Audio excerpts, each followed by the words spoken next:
بسم اللہ الرحمن الرحیم۔ السلام علیکم ورحمۃ اللہ۔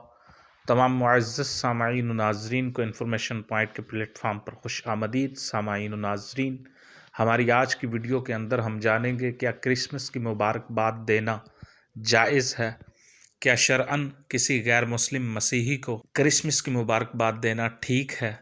اس بارے میں جامعہ علوم اسلامیہ کراچی سے جاری شدہ فتویٰ میں مفتی محمد یوسف بنوری لکھتے ہیں، غیر مسلموں کے مذہبی تہواروں کے موقع پر ان کو مبارکباد دینے کے بارے میں شرعی حکم یہ ہے کہ چونکہ یہ تہوار مشرکانہ اعتقادات پر مبنی ہوتے ہیں اور مسلمان ہونے کی حیثیت سے ہمارے لیے شرک سے براعت اور بے تعلقی کا اظہار ضروری ہے، کرسمس کی مبارکباد دینا گویا ان کے نقطۂ نظر کی تائید ہے، اس لیے کرسمس کی مبارکباد دینا جائز نہیں۔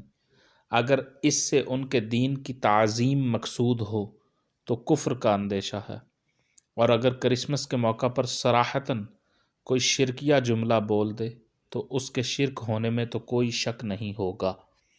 تو غیر مسلموں کے مذہبی تہواروں کے موقع پر ان کو مبارکباد دینے کے بارے میں شرعی حکم یہ ہے کہ چونکہ یہ تہوار مشرکانہ اعتقادات پر مبنی ہوتے ہیں اور مسلمان ہونے کی حیثیت سے ہمارے لیے شرک سے براعت اور بے تعلقی کا اظہار ضروری ہے، کرسمس کی مبارکباد دینا گویا ان کے نقطۂ نظر کی تائید ہے، اس لیے کرسمس کی مبارکباد دینا جائز نہیں۔